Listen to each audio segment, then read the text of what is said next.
Good morning students. ਮੈਂ Aashi Mittal brain maker coaching classes ਦੇ ਇਸ ਆਨਲਾਈਨ ਪਲੇਟਫਾਰਮ ਤੇ ਤੁਹਾਡਾ ਸਾਰਿਆਂ ਦਾ ਸਵਾਗਤ ਕਰਦਾ ਹਾਂ। ਜਿਵੇਂ ਕਿ ਤੁਹਾਨੂੰ ਪਤਾ ਹੈ ਕਿ ਅਸੀਂ ਐਂਟੀਟੀ ਦੇ ਰਿਗਾਰਡਿੰਗ ਤੁਹਾਡੇ ਲਈ ਬਿਲਕੁਲ free of cost lecture prepare ਕਰ ਰਹੇ ਹਾਂ। ਅੱਜ ਜਿਹੜਾ ਸਾਡਾ ਟੌਪਿਕ ਹੈ ਉਹ ਹੈ ਇਨਵਾਇਰਨਮੈਂਟ ਅਵੇਅਰਨੈਸ। ਦੇਖੋ ਬੱਚੇ, ਇਸ ਟੌਪਿਕ ਦੇ ਬਾਰੇ ਕਾਫੀ ਜ਼ਿਆਦਾ ਬੱਚਿਆਂ ਨੂੰ ਟੈਨਸ਼ਨਸ ਹੈ ਕਿ ਇਹਦੇ ਵਿੱਚ ਕਿਸ ਤਰ੍ਹਾਂ ਦੇ ਕੁਐਸਚਨਸ ਆਣਗੇ। ਤਾਂ ਅਸੀਂ ਤੁਹਾਨੂੰ ਦੱਸ ਦਈਏ ਕਿ ਜੋ ਅਸੀਂ ਤੁਹਾਡੇ ਲਈ ਲੈਕਚਰ ਲੈ ਕੇ ਆਏ ਹਾਂ, ਜਿਹਦੇ ਵਿੱਚ ਆਪਾਂ ਸਭ ਤੋਂ ਪਹਿਲਾਂ ਇਨਵਾਇਰਨਮੈਂਟ ਬਾਰੇ ਗੱਲ ਕਰਾਂਗੇ। ਠੀਕ ਹੈ। ਉਸ ਤੋਂ ਬਾਅਦ ਆਪਾਂ ਇਨਵਾਇਰਨਮੈਂਟ ਅਵੇਅਰਨੈਸ ਕੀ ਹੁੰਦੀ ਹੈ। ਠੀਕ ਹੈ। ਇਨਵਾਇਰਨਮੈਂਟ ਦੇ ਵਿੱਚ ਕਿਹੜੇ ਕਿਹੜੇ ਕੰਪੋਨੈਂਟਸ ਹੈਗੇ ਆ। ਠੀਕ ਹੈ। ਬਾਇਓਮ ਕੀ ਹੁੰਦਾ ਹੈ, ਇਕੋਸਿਸਟਮ ਕੀ ਹੁੰਦਾ ਹੈ, ਇਕੋਲੋਜੀ ਕੀ ਹੁੰਦਾ ਹੈ, ਉਹ ਸਾਰੀ ਚੀਜ਼ ਨੂੰ ਸਮਝਾਂਗੇ। ਠੀਕ ਹੈ। ਉਸ ਤੋਂ ਬਾਅਦ ਕੁਝ ਲਾਅ, ਕੁਝ ਐਕਟ ਜਿਹੜੇ ਆਏ ਹੋਏ ਆ। ਠੀਕ ਹੈ ਨਾ, ਮਤਲਬ ਟ੍ਰੀਟੀਜ਼ ਕਹਿ ਲਓ, ਤੁਸੀਂ ਐਕਟ ਨਾ ਕਹੋ, ਤੁਸੀਂ ਟ੍ਰੀਟੀਜ਼ ਕਹਿ ਲਓ ਕਿ ਜਿਹੜੇ ਜਿਹੜੇ ਸਮਝੌਤੇ ਹੋਏ ਗਏ ਆ ਇਨਵਾਇਰਨਮੈਂਟ ਨਾਲ ਰਿਲੇਟਡ, ਅਸੀਂ ਉਹਨਾਂ ਬਾਰੇ ਡਿਸਕਸ ਕਰਾਂਗੇ। ਤੇ ਕੁਝ ਇੰਪੋਰਟੈਂਟ ਡੇਜ਼ ਜਿਹੜੇ ਸੰਬੰਧਿਤ ਹੈ ਇਨਵਾਇਰਨਮੈਂਟ ਦੇ ਨਾਲ, ਉਹ ਸਾਰਾ ਕੁਝ। ਤੇ ਕੁਝ ਉਸ ਤੋਂ ਇਲਾਵਾ ਜੋ ਕਰੰਟ ਅਫੇਅਰ, ਜਿਹੜਾ ਕੁਝ ਕਰੰਟਲੀ ਚੀਜ਼ਾਂ ਇਨਵਾਇਰਨਮੈਂਟ ਨਾਲ ਜੁੜੀਆਂ ਹੋਈਆਂ, ਅਸੀਂ ਉਹ ਵੀ ਇਸ ਟੌਪਿਕ ਦੇ ਵਿੱਚ 1 ਬਾय 1 ਡਿਸਕਸ ਕਰਾਂਗੇ। ਉਮੀਦ ਕਰਦੇ ਹਾਂ ਕਿ ਇਹਨਾਂ ਸਭ ਦੇ ਜਿਹੜਾ ਇਹ ਟੌਪਿਕ ਹੈ, ਇਹਦੇ ਵਿੱਚ ਜੇ ਕੋਈ ਕੁਐਸਚਨ ਆਏਗਾ ਤਾਂ ਸਾਡੇ ਇਹ ਜੋ ਅੱਜ ਅਸੀਂ ਤੁਹਾਡੇ ਲੈਕਚਰ ਲੈ ਕੇ ਆਏ ਹਾਂ ਉਸ ਪ੍ਰੋਪਰਲੀ ਉਸ ਲੈਕਚਰ ਨੂੰ ਕਵਰ ਕਰੇਗਾ। ਤਾਂ ਆਪਾਂ ਟਾਈਮ ਵੇਸਟ ਨਾ ਕਰਦੇ ਹੋਏ ਸਭ ਤੋਂ ਪਹਿਲਾਂ ਸ਼ੁਰੂ ਕਰਦੇ ਹਾਂ। ਸਭ ਤੋਂ ਪਹਿਲਾਂ ਸਮਝਦੇ ਹਾਂ ਕਿ what is the meaning of environment. ਸਭ ਤੋਂ ਅਸੀਂ ਪਹਿਲਾਂ ਗੱਲ ਕਰ ਰਹੇ ਹਾਂ ਕਿ ਇਨਵਾਇਰਨਮੈਂਟ ਦਾ ਮਤਲਬ ਕੀ ਹੈ, ਇਨਵਾਇਰਨਮੈਂਟ ਕੀ ਹੁੰਦਾ ਹੈ। ਤਾਂ ਇਨਵਾਇਰਨਮੈਂਟ ਕੀ ਹੈ? everything that surroundings or affects an organism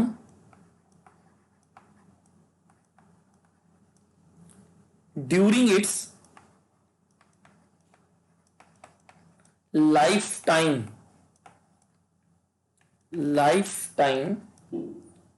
is collectively known as its environment।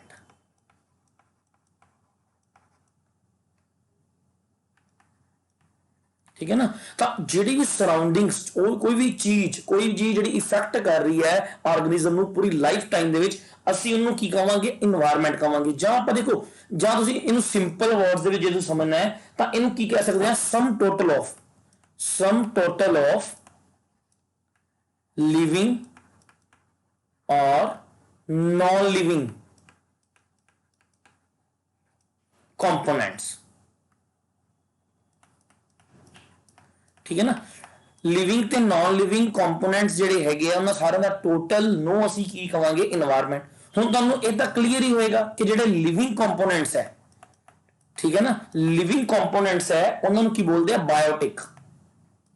ਇਹ ਵਰਡ ਆਇਆ ਹੁੰਦਾ ਹੈ ਜਿਹਨੂੰ ਲਿਵਿੰਗ ਕੰਪੋਨੈਂਟਸ ਨੂੰ ਕੀ ਬੋਲਦੇ ਆ? ਬਾਇਓਟਿਕ।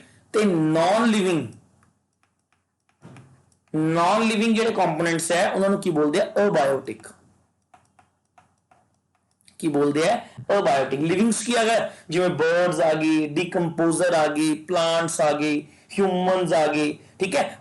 ਇਹ ਸਾਰੇ ਕੀ ਆਣਗੇ? ਲਿਵਿੰਗ ਦੇ ਵਿੱਚ ਆ ਜਾਣਗੇ, ਬਾਇਓਟਿਕ ਦੇ ਵਿੱਚ ਆ ਜਾਣਗੇ। ਨॉन लिविंग ਚ ਕੀ ਆਏਗਾ? ਜਿਵੇਂ ਸਨ ਹੋ ਗਿਆ, ਵਾਟਰ ਹੋ ਗਿਆ, अर्थ हो गया। ठीक है ना। लाइट होगी, सोल होगी, सॉइल होगी, सॉरी। ठीक है। तो ये सब किहदे विच आ जाएंगे? नॉन लिविंग दे विच। तो तुहानूं एक क्वेश्चन आ सकता है कि हेठ लिखे विचों किहदा संबंध लिविंग नाल है, किहदा संबंध नॉन लिविंग नाल है, ਜਾਂ हेठ लिखे विचों किस दी गल नहीं कीती गई लिविंग दे विच ਜਾਂ नॉन लिविंग दे विच। तुहानूं एक क्वेश्चन बन के आ सकता है। तो ये सीगा साडा इन्वायरमेंट दा मतलब। सब तो पहलां असीं गल कीती है मीनिंग। ठीक है ना। सानूं इन्वायरमेंट बारे पहला पता होना चाहिए what is the meaning of environment. ठीक। then ਹੁਣ ਅਸੀਂ ਗੱਲ ਕਰ ਰਹੇ ਹਾਂ ਇਨਵਾਇਰਨਮੈਂਟਲ ਐਜੂਕੇਸ਼ਨ ਦੀ ਗੱਲ ਕਰ ਰਹੇ ਹਾਂ ਕਿ ਇਨਵਾਇਰਨਮੈਂਟਲ ਐਜੂਕੇਸ਼ਨ ਕੀ ਹੁੰਦੀ ਹੈ। ਤਾਂ environment education, meaning of environment education ਕੀ ਹੈ? ਦੇਖੋ, ਵਾਤਾਵਰਣ ਸਿੱਖਿਆ ਉਹ ਸਿੱਖਿਆ ਹੈ ਜਿਸ ਤਰ੍ਹਾਂ ਹੀ ਮਨੁੱਖ ਨੂੰ ਵਾਤਾਵਰਣ ਦਾ ਗਿਆਨ ਪ੍ਰਦਾਨ ਹੁੰਦਾ ਹੈ। ਵਾਤਾਵਰਣ ਸਿੱਖਿਆ ਵਾਤਾਵਰਣ ਦੇ ਸੰਵੇਦਨਸ਼ੀਲ ਅਤੇ ਸਕਾਰਾਤਮਕ, ਮਤਲਬ ਪੋਜ਼ਿਟਿਵ ਦ੍ਰਿਸ਼ਟੀਕੋਣ ਦਾ ਵਿਕਾਸ ਕਰਦਾ ਹੈ। ਇਹ ਮਨੁੱਖ ਨੂੰ ਵਾਤਾਵਰਣ ਦੇ ਤੱਤਾਂ, ਕਿਸਮਾਂ ਦੇ ਗਿਆਨ ਦੁਆਰਾ ਵਾਤਾਵਰਣ ਸੰਬੰਧੀ ਸਮੱਸਿਆਵਾਂ ਨੂੰ ਸੁਲਝਾਉਣ ਸਮਝਣ ਜਾਂ ਸੁਲਝਾਉਣ ਅਤੇ ਉਹਨਾਂ ਦੇ ਹੱਲ ਲਈ ਜਾਗਰੂਕ ਕਰਦਾ ਹੈ। ਇਹ ਹੈ ਇਨਵਾਇਰਮੈਂਟਲ। ਦੇਖੋ ਤੁਹਾਨੂੰ ਕਰੰਟਲੀ ਗੱਲ ਕਰਾਂ ਤਾਂ ਇਨਵਾਇਰਮੈਂਟਲ ਐਜੂਕੇਸ਼ਨ ਨੂੰ ਕੰਪਲਸਰੀ ਦੇ ਤੌਰ ਤੇ ਇਹਨਾਂ ਨੇ ਕਿਹਾ ਕਿ ਇਨਵਾਇਰਮੈਂਟ ਐਜੂਕੇਸ਼ਨ ਕੰਪਲਸਰੀ ਕਰੋ ਤਾਂ ਕਿ ਲੋਕਾਂ ਨੂੰ ਇਨਵਾਇਰਮੈਂਟ ਬਾਰੇ ਪਤਾ ਲੱਗੇ, ਇਨਵਾਇਰਮੈਂਟ ਅਵੇਅਰਨੈਸ ਬਾਰੇ ਪਤਾ ਲੱਗੇ, ਉਹ ਇਨਵਾਇਰਮੈਂਟ ਤੋਂ ਅਵੇਅਰ ਹੋਣ ਕਿ ਕਿਉਂ ਪੇੜ ਪੌਦੇ ਜਿਹੜੇ ਹੈਗੇ ਆ ਲਗਾਣੇ ਜ਼ਰੂਰੀ ਹੈ, ਕਿਉਂ ਕਿਵੇਂ ਅਸੀਂ ਆਪਣੀ ਇਨਵਾਇਰਮੈਂਟ ਨੂੰ ਪ੍ਰੋਟੈਕਟ। ਅਸੀਂ ਅੱਗੇ ਗੱਲ ਕਰਾਂਗੇ ਕਿ ਕਿਹੜੀਆਂ ਪ੍ਰੋਬਲਮਸ ਆ ਰਹੀਆਂ, ਕਿਹੜੀ ਟ੍ਰੀਟੀਜ਼ ਹੋਈਆਂ ਇੰਟਰਨੈਸ਼ਨਲ ਲੈਵਲ ਤੇ, ਨੈਸ਼ਨਲ ਲੈਵਲ ਤੇ, ਅਸੀਂ ਕੀ ਕੰਮ ਕੀਤੇ ਇਹਨੂੰ ਬਚਾਉਣ ਦੇ ਲਈ। ਠੀਕ ਹੈ, ਹੁਣ ਦੇਖੋ ਮੈਂ ਇੱਕ ਐਜੂਕੇਸ਼ਨਿਸਟ ਦੇ ਤੌਰ ਤੇ ਤੁਹਾਨੂੰ ਗੱਲ ਕਰ ਰਿਹਾ ਕਿ ਮੈਂ ਚਾਹੁੰਦਾ ਕਿ ਤੁਹਾਨੂੰ ਤੁਸੀਂ ਇਨਵਾਇਰਮੈਂਟ ਨੂੰ ਸੇਵ ਕਰੋ। ਮੈਂ ਚਾਹੁੰਦਾ ਕਿ ਅਸੀਂ ਇਨਵਾਇਰਮੈਂਟ ਨੂੰ ਬਚਾਈਏ। ਤਾਂ ਕਿਵੇਂ ਬਚਾ ਸਕਦੇ ਹਾਂ, ਕਦੋਂ ਬਚਾ ਸਕਦੇ ਹਾਂ? ਜੇਕਰ ਤੁਹਾਨੂੰ ਇਨਵਾਇਰਮੈਂਟ ਦੀ ਨੌਲੇਜ ਹੋਏਗੀ ਤਾਂ ਹੀ ਬਚਾਵਾਂਗੇ ਨਾ। ਤਾਂ ਤੁਹਾਨੂੰ ਇਨਵਾਇਰਮੈਂਟ ਦੀ ਨੌਲੇਜ ਹੋਏਗੀ ਕਦੋਂ? ਜਦੋਂ ਇਹਨੂੰ ਐਜੂਕੇਸ਼ਨ ਨਾਲ ਜੋੜਾਂਗੇ, ਜਦੋਂ ਤੁਹਾਨੂੰ ਪ੍ਰੋਪਰਲੀ ਸਮਝਾਇਆ ਜਾਏਗਾ ਕੀ ਸਾਡੇ ਲਈ ਚੰਗਾ ਹੈ, ਕੀ ਮਾੜਾ ਹੈ, ਕੀ ਹੋ ਸਕਦਾ ਹੈ, ਕੀ ਨਹੀਂ ਹੋ ਸਕਦਾ, ਐਂ ਕੀਤਾ ਤਾਂ ਐਂ ਹੋ ਜਾਏਗਾ, ਐਂ ਕੀਤਾ ਤਾਂ ਐਂ ਹੋ ਜਾਏਗਾ। ਉਹ ਸਾਰੀ ਚੀਜ਼ ਨੂੰ ਲੋਕਾਂ ਤੱਕ ਪਹੁੰਚਾਉਣ ਦੇ ਲਈ ਇਨਵਾਇਰਮੈਂਟ ਦਾ ਗਿਆਨ, ਇਨਵਾਇਰਮੈਂਟ ਦੀ ਪ੍ਰੋਟੈਕਸ਼ਨ ਕਿਉਂ ਜ਼ਰੂਰੀ ਹੈ, ਲੋਕਾਂ ਤੱਕ ਪਹੁੰਚਾਉਣ ਦੇ ਲਈ ਕਿਹਦੀ ਲੋੜ ਹੈ? ਇਨਵਾਇਰਮੈਂਟਲ ਐਜੂਕੇਸ਼ਨ ਦੀ ਲੋੜ ਹੈ। ਕਿਹਦੀ ਲੋੜ ਹੈ? ਇਨਵਾਇਰਮੈਂਟਲ। ਇਹ ਬੜਾ ਹੀ ਸੰਵੇਦਨਸ਼ੀਲ ਤੇ ਪੋਜ਼ਿਟਿਵ ਵੇ ਹੈ। ਠੀਕ ਹੈ, ਜਿਹਦੇ ਨਾਲ ਲੋਕਾਂ ਦੇ ਸੋਚ ਨੂੰ ਬਦਲਿਆ ਜਾ ਸਕਦਾ ਹੈ। ਲੋਕ ਜਿਹੜਾ ਹੈਗਾ ਇਹਨੂੰ ਪ੍ਰੋਟੈਕਟ ਕਰਨ। ਕਲੀਅਰ? ਤਾਂ ਹੁਣ ਆਪਾਂ ਕੁਝ ਕੰਪੋਨੈਂਟਸ ਦੀ ਗੱਲ ਕਰਦੇ ਹਾਂ, ਜਿਵੇਂ ਕੁਝ ਕੰਪੋਨੈਂਟਸ ਕਹਿ ਲਓ ਜਾਂ ਐਬਰੀਵੇਸ਼ਨਸ ਕਹਿ ਲਓ, ਜਿਹੜੇ ਮੇਨ ਮੈਂ ਜ਼ਿਆਦਾ ਡਿਟੇਲ ਐਂਟੀਟੀ ਨਾਲ ਰਿਲੇਟਡ ਆਪਾਂ ਤਿਆਰ ਕਰ ਰਹੇ ਹਾਂ। ਠੀਕ ਹੈ, ਜ਼ਿਆਦਾ ਡਿਟੇਲਡ ਨਹੀਂ ਲੱਗਦਾ ਇੰਨਾ ਆਏਗਾ, ਪਰ ਆਪਾਂ ਉਹ ਕੰਪੋਨੈਂਟਸ, ਉਹ ਜਿਹੜੇ ਮੇਨ ਪੁਆਇੰਟ ਜਿਹੜੇ ਇਨਵਾਇਰਨਮੈਂਟ ਨਾਲ ਸੰਬੰਧਿਤ ਹੈ, ਆਪਾਂ ਉਹਨਾਂ ਨੂੰ ਡਿਸਕਸ ਕਰਦੇ ਹਾਂ। ਜਿਵੇਂ ਸਭ ਤੋਂ ਪਹਿਲਾਂ ਦੇਖੋ ਐਬਰੀਵੇਸ਼ਨ ਦੇ ਵਿੱਚ ਵਰਡ ਆ ਜਾਂਦਾ ਹੁੰਦਾ ਹੈ ਇਕੋਲੋਜੀ। ਇਕੋਲੋਜੀ, ਦੇਖੋ ਲॉजी वर्ड आ गया तो लॉजी का मतलब तुहानू पता ही है साइंस या स्टडी है। देखो ये दो वर्ड तो बने इको प्लस लॉजी, ये तो बने इको प्लस लॉजी। हुण इको का मतलब देखो, इको का मतलब की है हाउस, लॉजी का मतलब की है साइंस या स्टडी।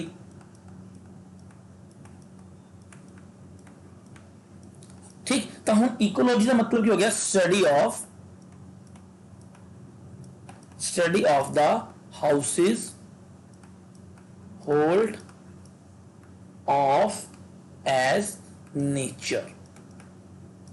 ठीक है ना, इस स्टडी है जिदी गल, एक क्वेश्चन इंपॉर्टेंट है, जिदी इकोलॉजी दी सब तो पहला वेरी गल किने कीती है? देखो हैकल ने।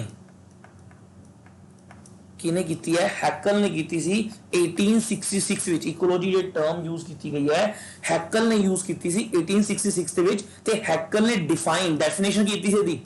हैकल दी एग्जैक्ट डेफिनेशन की see the study of the relationship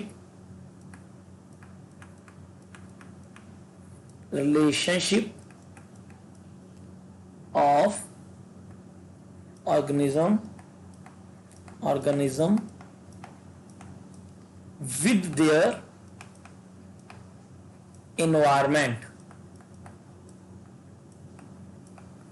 ठीक है ना, कि स्टडी है ये। देखो इकोलॉजी तक की है, याद रखना सब तो पहला कि एक स्टडी है। ठीक है, एक स्टडी है ਜਿਹਦੇ ਵਿੱਚ ਆਪਾਂ ਲਿਵਿੰਗ ਤੇ ਨਾਨ ਲਿਵਿੰਗ ਆਰਗੇਨਾਈਜੇਸ਼ਨਸ ਦੇ ਬਾਰੇ। ਹੁਣ ਤੁਸੀਂ ਕਹੋਗੇ ਸਰ এনवायरमेंट ਦੇ ਵਿੱਚ ਵੀ ਤੁਸੀਂ ਲਿਵਿੰਗ ਨਾਨ ਲਿਵਿੰਗਸ ਦੀ ਗੱਲ ਕੀਤੀ ਹੈ, ਇਹਦੇ ਵਿੱਚ ਵੀ ਕਰ ਰਹੇ ਹੋ। ਉਹ ਆਪਾਂ ਕੀ ਕਰ ਰਹੇ ਹਾਂ ਕਿ ਉਹਦੇ ਵਿੱਚ ਸਾਰੀ ਲਿਵਿੰਗ ਤੇ ਨਾਨ ਲਿਵਿੰਗ ਥਿੰਗਸ ਆ ਜਾਣਗੀਆਂ। ਇਹਦੇ ਵਿੱਚ ਆਪਾਂ ਕੀ ਗੱਲ ਕਰ ਰਹੇ ਹਾਂ? ਇਹ ਸਟੱਡੀ ਹੈ, it is a study of interaction.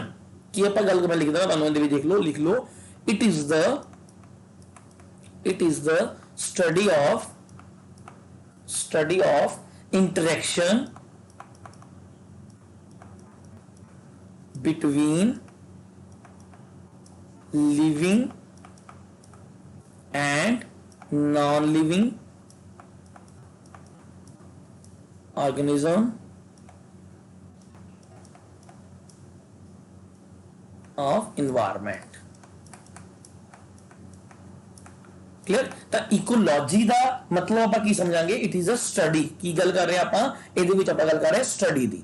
ਹੁਣ ਤੁਹਾਨੂੰ ਮੈਂ ਦੋ ਟਰਮ ਦੱਸਦੇ ਹਾਂ, ਇੱਕ এনवायरमेंट ਬਾਰੇ ਦੱਸਤਾ, এনवायरमेंट ਐਜੂਕੇਸ਼ਨ ਬਾਰੇ ਦੱਸਤਾ ਤੇ ਇਕੋਲॉजी ਬਾਰੇ ਦੱਸਤਾ। ਹੁਣ ਇਹਦੇ ਨਾਲ ਇੱਕ ਬੜੀ ਸੇਮ ਜੀ ਵਰਡ ਹੋਰ ਆਉਂਦਾ ਹੈ ਇਕੋਸਿਸਟਮ। ਬੱਚੇ ਬੜੇ ਕੰਫਿਊਜ਼ ਹੁੰਦੇ ਆ ਕਿ ਇਕੋਲॉजी ਨੂੰ ਸਿਸਟਮ ਚ ਵਾੜ ਦਿੰਦੇ ਆ, ਸਿਸਟਮ ਨੂੰ ਇਕੋਲॉजी ਵਾੜ ਦਿੰਦੇ ਆ। ਤਾਂ ਵਰਡ ਆਉਂਦਾ ਹੈ ਇਕੋਸਿਸਟਮ। ठीक है, जिंदी सब तो पहली बार जिंदी सब तो पहला ये टर्म यूज किया सीगा टेंसली 1935 ਦੇ ਕਰੀਬ ਉਹਨਾਂ ਨੇ ਇੱਕ ਬੁੱਕ ਦੇ ਵਿੱਚ ਇਹ ਵਰਡ ਯੂਜ਼ ਕੀਤਾ ਸੀ, ਆਪਣੀ ਬੁੱਕ ਦੇ ਵਿੱਚ ਇਹ ਵਰਡ ਇੰਟਰੋਡਿਊਸ ਕੀਤਾ ਸੀ। ਠੀਕ ਹੈ, ਟੈਂਸਲੇ ਨੇ ਇਕੋਸਿਸਟਮ। ਹੁਣ ਇਕੋਸਿਸਟਮ ਦੇਖੋ, ਇਕੋਲੋਜੀ ਕੀ ਸੀ, ਸਟੱਡੀ ਸੀ। ਇਕੋਸਿਸਟਮ ਕਿਉਂ ਲਿਖ ਲਓ, ਐਨ ecosystem, and ecosystem is defined as a structure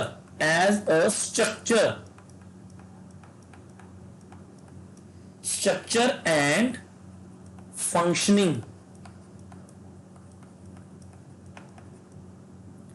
functional unit of biosphere. ठीक है, ਤਾਂ ਇਹ ਕੀ ਹੁੰਦਾ ਹੈ, ਬਾਇਓਸਫੀਅਰ ਦਾ ਸਟਰਕਚਰਲ ਤੇ ਫੰਕਸ਼ਨਲ ਜ਼ੋਨ, ਮਤਲਬ ਜਿੱਥੇ ਹਰ ਕੋਈ ਚੀਜ਼ ਫੰਕਸ਼ਨ ਕਰਦੀ ਹੈ, ਜਿੱਥੇ ਹਰ ਕੋਈ ਚੀਜ਼ ਫੰਕਸ਼ਨ ਕਰਦੀ ਹੈ ਉਹਨੂੰ ਆਪਾਂ ਕੀ ਬੋਲਾਂਗੇ, ਇਕੋਸਿਸਟਮ ਬੋਲਾਂਗੇ। ਇਹ ਜਿਹੜਾ ਇਕੋਸਿਸਟਮ ਹੈ ਇਹ ਛੋਟਾ ਵੀ ਹੋ ਸਕਦਾ ਹੈ, ਵੱਡਾ ਵੀ ਹੋ ਸਕਦਾ ਹੈ। समझ गए ना, जिवें आप गल कर सकीए कोई छोटी चीज पूरी का पूरा इकोसिस्टम है अलग, जिवें पौंड की गल करिए एक इकोसिस्टम है। ठीक है, जिवें वड्डे लेवल पे गल करा तो फॉरेस्ट की गल कर लो, तो फॉरेस्ट आप की कहांगे वो भी एक जिहड़ा हैगा इकोसिस्टम है। तो इकोसिस्टम अलग-अलग तरीके अलग-अलग हो सकते हैं। ठीक है, किदे बेस से, फंक्शंस दे बेस से, याद रखना फंक्शंस दे बेस से। एक होर पॉइंट इन दे दसां कि एक ना जिहड़ा यूनियन एग्रीकल्चर मिनिस्टर है,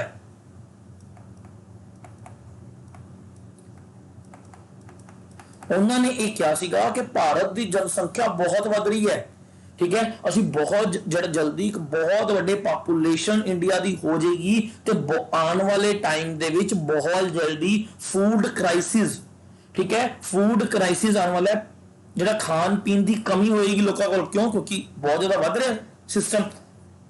क्लियर, चलो ਆਪਾਂ ਇਹਨੂੰ ਛੱਡਦੇ ਪਹਿਲਾਂ ਇਕੋਸਿਸਟਮ ਦੀ ਗੱਲ ਕਰਦੇ ਹਾਂ। ਨਾਲ ਤੁਹਾਨੂੰ ਇਨਫੋਰਮੇਟਿਵ ਚੀਜ਼ਾਂ ਜਿਹੜੀਆਂ ਹੈਗੀਆਂ ਦੱਸਦਾ ਰਹੂੰਗਾ, ਜਿਹੜੀਆਂ ਕਰੰਟਲੀ ਰਿਲੇਟਡ ਹੈ, ਕਿਉਂਕਿ এনवायरमेंट ਐਜੂਕੇਸ਼ਨ ਦੇ ਵਿੱਚ ਉਮੀਦ ਕਰਦਾ ਮੈਂ ਕਿ ਕਰੰਟ ਐਜੂਕੇਸ਼ਨ ਨਾਲ ਰਿਲੇਟਡ ਕਰੰਟਲੀ ਕੋਈ ਕਨਸੈਪਟ ਵੀ ਇਹਦੇ ਵਿੱਚ ਕੁਐਸਚਨ ਬਣ ਸਕਦਾ ਹੈ। ਤਾਂ ਹੁਣ ਇਕੋਸਿਸਟਮ ਦੀ ਗੱਲ ਕਰ ਰਹੇ ਹਾਂ, ਤਾਂ ਇਹ ਕਿਹਦੇ ਬੇਸ ਤੇ ਹੋ ਸਕਦਾ ਹੈ? ਪਲਾਂਟਸ ਦੇ ਬੇਸ ਤੇ ਹੋ ਸਕਦਾ ਹੈ, ਐਨੀਮਲਸ ਦੇ ਬੇਸ ਤੇ ਹੋ ਸਕਦਾ ਹੈ, ਕਿਸੇ ਵੀ ਤਰੀਕੇ ਨਾਲ ਟਰੀਜ਼ ਦੇ ਬੇਸ ਤੇ, ਫਿਸ਼ ਦੇ ਬੇਸ ਤੇ ਇਕੋਸਿਸਟਮ ਜਿਹੜਾ ਹੈਗਾ ਇਹ ਹੋ ਸਕਦਾ, ਅਲੱਗ-ਅਲੱਗ ਹੋ ਸਕਦਾ ਆਪਣੇ ਫੰਕਸ਼ਨਸ ਦੇ ਬੇਸ ਦੇ ਉੱਪਰ। क्लियर, हुण इकोसिस्टम दे विच मैं वर्ड यूज किया बायोस्फीयर। ठीक है, मैं वर्ड यूज किया यूनिट ऑफ बायोस्फीयर। तुहानूं हुण पता होना चाहिए बायोस्फीयर की है, तो आपां हुण किहदे बारे समझांगे। पहला आपां गल करदे हां बायोस्फीयर कि बायोस्फीयर की हुंदा है।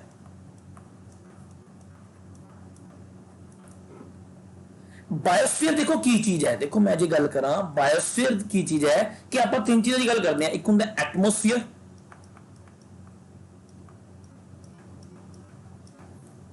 ठीक है, एक आपां गल करते हैं हाइड्रोस्फीयर,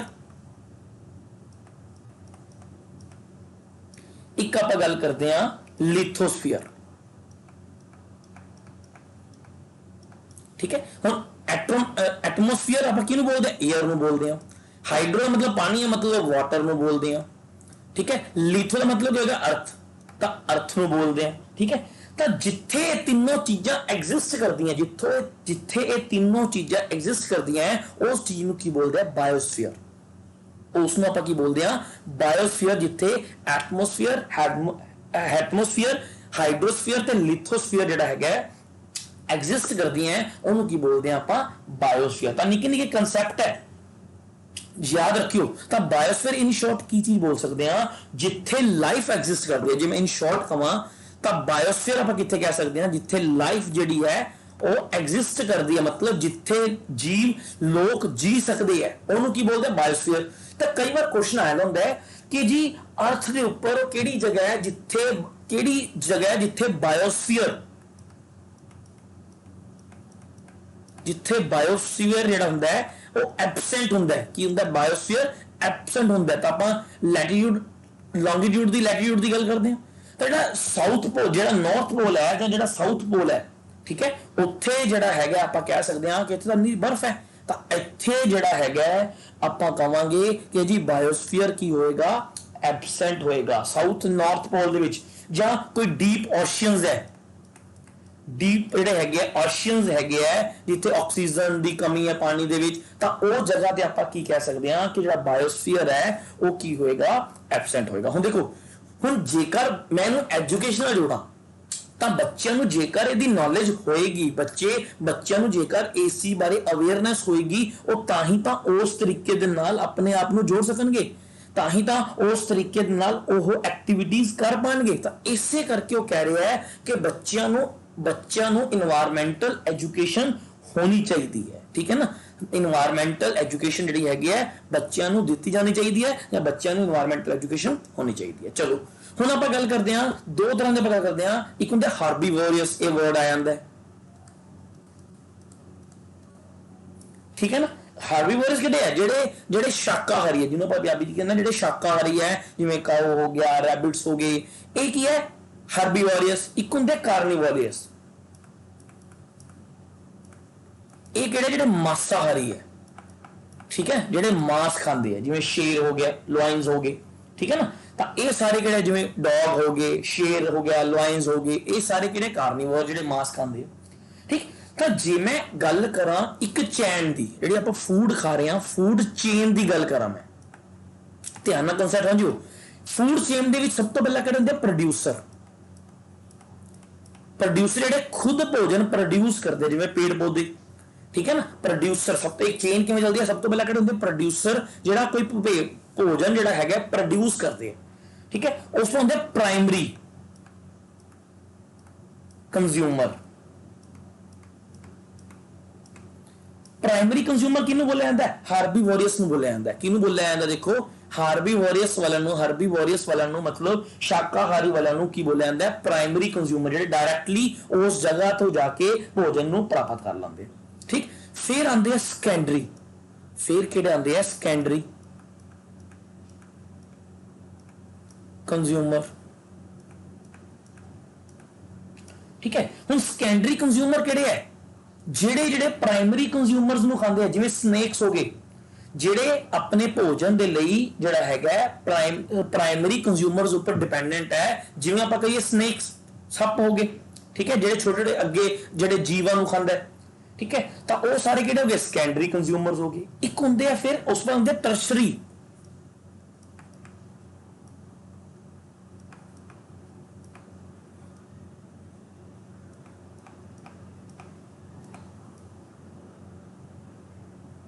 ਟਰਸ਼ਰੀ ਕੰਜ਼ਿਊਮਰ ਦੇਖੋ ਕਿਹੜੇ ਹੁੰਦੇ ਆ, ਜਿਹੜੇ ਸੈਕੰਡਰੀ ਕੰਜ਼ਿਊਮਰਸ ਨੂੰ ਵੀ ਖਾਂਦੇ ਆ ਤੇ ਪ੍ਰਾਇਮਰੀ ਕੰਜ਼ਿਊਮਰਸ ਨੂੰ ਵੀ ਖਾਂਦੇ ਆ। ਟਰਸ਼ਰੀ ਕਿਹੜੇ ਹੁੰਦੇ ਆ, ਜਿਹੜੇ ਸੈਕੰਡਰੀ ਨੂੰ ਵੀ ਖਾ ਜਾਂਦੇ ਆ ਤੇ ਪ੍ਰਾਇਮਰੀ ਨੂੰ ਵੀ ਖਾ ਜਾਂਦੇ ਆ, ਠੀਕ ਹੈ। ਤਾਂ ਉਹ ਆਪਾਂ ਕਹਿ ਸਕਦੇ ਹਾਂ, ਆਪਾਂ ਜਿਵੇਂ ਲਾਇਨਸ ਕਹਿ ਸਕਦੇ ਹਾਂ, ਆਪਾਂ ਹੋਰ ਕਈ ਜੀਵਾਂ ਦੀ ਗੱਲ ਕਰ ਸਕਦੇ ਹਾਂ ਜਿਹੜੇ ਦੋਵੇਂ ਤਰੀਕਾਂ ਨੂੰ ਖਾ ਸਕਦੇ। ਹੁਣ ਦੇਖੋ ਤੁਸੀਂ ਕਹੋਗੇ ਸਰ ਐਂ ਚੱਲਦਾ ਹੈ, ਤਾਂ ਇਹ ਕੋਈ ਜ਼ਰੂਰੀ ਨਹੀਂ। ਹੁਣ ਟਰਸ਼ਰੀ ਜਿਹੜੇ ਹੈਗੇ ਉਹ ਸੈਕੰਡਰੀ ਨੂੰ ਸਿੱਧਾ ਖਾ ਸਕਦੇ ਆ, ਹੋ ਸਕਦਾ ਪ੍ਰਾਇਮਰੀ ਨੂੰ ਖਾ ਲੈਣ, ਠੀਕ ਹੈ। ਤਾਂ ਪਹਿਲਾਂ ਪ੍ਰੋਡਿਊਸਰ ਪ੍ਰਾਇਮਰੀ ਕੰਜ਼ਿਊਮਰ ਕਿਹਨੂੰ ਖਾਣਗੇ, ਪ੍ਰੋਡਿਊਸਰਸ ਨੂੰ, ਪ੍ਰੋਡਿਊਸ ਚੀਜ਼ ਨੂੰ ਖਾਣਗੇ, ਠੀਕ ਹੈ। ਇਹਨਾਂ ਨੂੰ ਸੈਕੰਡਰੀ ਖਾਣਗੇ, ਉਸ ਦਾ ਟਰਸ਼ਰੀ ਵਾਲੇ ਆ ਗਏ ਜਿਹੜੇ ਸੈਕੰਡਰੀ ਨੂੰ ਵੀ ਖਾ ਜਾਣਗੇ।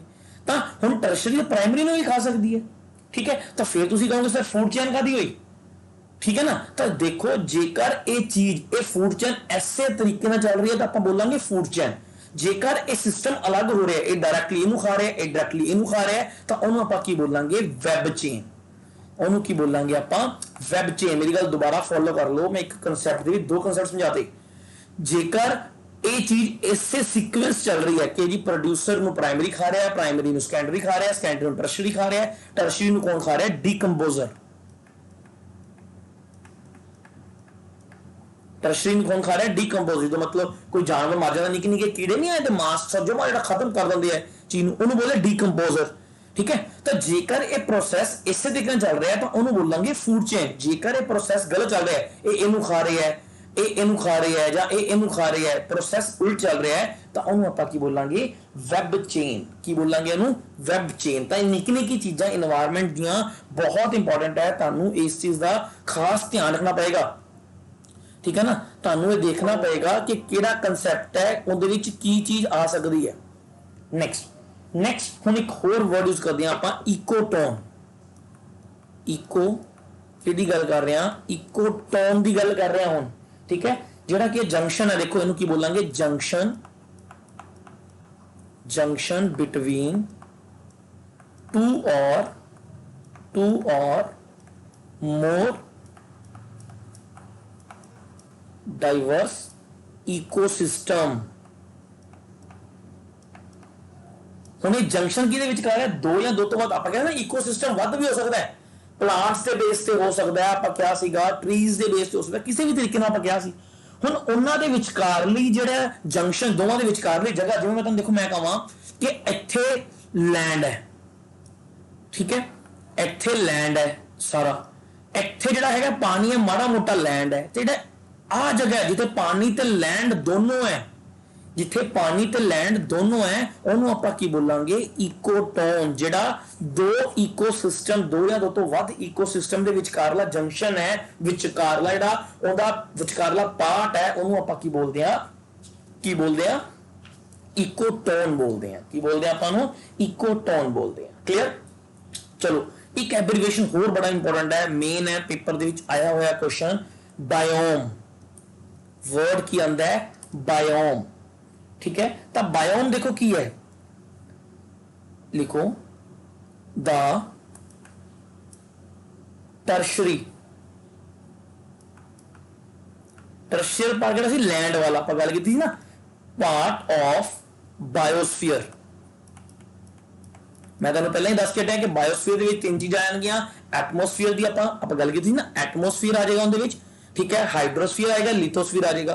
जो बायोस्फीयर दा कला टर्शरी जिन्हों आप लैंड वाला जोन बोलते हैं, ठीक है, इज डिवाइडिंग या डिविजिबल लिख लो into parts is called biome. ਜਦੋਂ ਅਸੀਂ ਜਿਹੜਾ ਹੈਗਾ ਟਰਸ਼ਰੀ ਪਾਰਟ, ਲੈਂਡ ਵਾਲਾ ਜਿਹੜਾ ਪਾਰਟ ਹੈ, ਉਹਨੂੰ ਅਲੱਗ-ਅਲੱਗ ਪਾਰਟਸ ਦੇ ਵਿੱਚ ਵੰਡ ਦਿੰਦੇ ਆ। ਉਹ ਚਾਹੇ ਕਲਾਈਮੇਟ ਦੇ ਬੇਸ ਤੇ ਵੰਡਦੀ ਆਪਾਂ, ਸਿਰਫ ਲੈਂਡ ਵਾਲੇ ਪਾਰਟ ਨੂੰ ਕਲਾਈਮੇਟ ਦੇ ਬੇਸ ਤੇ ਵੰਡਦੀ ਹੈ, ਠੀਕ ਹੈ, ਵੈਜੀ ਆਪਾਂ ਵੰਡਦੀ ਹੈ, ਐਨੀਮਲਸ ਦੀ ਲਾਈਫ ਦੇ ਬੇਸ ਤੇ ਵੰਡਦੀ ਹੈ, ठीक है, या आप पेड़ पौधों के तरीके वंड दिए, ट्रीज पेड़ पौधों के तरीके वंड दिए, तो वह सारा की होएगा बायोम। तो याद रखियो कदे भी दो बायोम सेम नहीं होंगे। जेकर एक बायोम तो दूसरे बायोम च जावांगे तो ਉਹਦੇ ਵਿੱਚ ਜਿਹੜਾ ਹੈਗਾ परिवर्तन आ जाएगा। की आ जाएगा? परिवर्तन आ जाएगा, चेंजेस आ जाएंगे, ਤਾਂ ਹੀ बायोम बदलणगे, ਤਾਂ ਹੀ ਆਪਾਂ डिवाइड करांगे अलग-अलग तरीके ਦੇ ਨਾਲ, ਤਾਂ ਉਹ ਆਪਣੇ ਸਾਰੇ ਕਿਹੜੇ ਹੋਣਗੇ? बायोम्स। ਤਾਂ ਇਹ ਸਾਰੇ ਦੇਖੋ ਆਪਾਂ ਇਕੋਲੋਜੀ ਦੀ ਗੱਲ ਕੀਤੀ, ਆਪਾਂ ਗੱਲ ਕੀਤੀ ਇਕੋਸਿਸਟਮ ਦੀ, ਇਕੋ ਐਜੂਕੇਸ਼ਨ ਦੀ ਆਪਾਂ ਗੱਲ ਕੀਤੀ, ਆਪਾਂ ਗੱਲ ਕੀਤੀ ਜਿਹੜੀ ਅਲੱਗ-ਅਲੱਗ ਪਾਰਟਸ ਦੀ ਗੱਲ ਕੀਤੀ, ਜਿਹੜੇ ਐਬਰੀਵੇਸ਼ਨਸ ਦੀ ਆਪਾਂ ਗੱਲ ਕੀਤੀ। ਹੁਣ ਆਪਾਂ ਗੱਲ ਕਰ ਰਹੇ ਹਾਂ ਕੁਝ ਇੰਟਰਨੈਸ਼ਨਲ ਟ੍ਰੀਟੀਜ਼ ਦੀ ਗੱਲ ਕਰਾਂਗੇ, ਇੰਡੀਆ ਦੇ ਵਿੱਚ ਕੋਈ ਪ੍ਰੋਟੈਕਸ਼ਨਸ ਹੋਏ ਹੈ ਉਹਨਾਂ ਦੀ ਆਪਾਂ ਗੱਲ ਕਰਾਂਗੇ। ਸਭ ਤੋਂ ਪਹਿਲਾਂ ਆਪਾਂ ਇੰਟਰਨੈਸ਼ਨਲ ਗੱਲ ਕਰਦੇ ਹਾਂ, UNFCCC ਜਾਂ ਇਹਨੂੰ ਕੀ ਬੋਲਦੇ FCCC। ਇਹ ਫੁੱਲ ਫਾਰਮ ਪੇਪਰ ਦੇ ਵਿੱਚ ਇਹਦੀ ਆ ਸਕਦੀ ਹੈ, ਫੁੱਲ ਫਾਰਮ ਲਿਖ ਲਓ, United nation framework convention on climate change.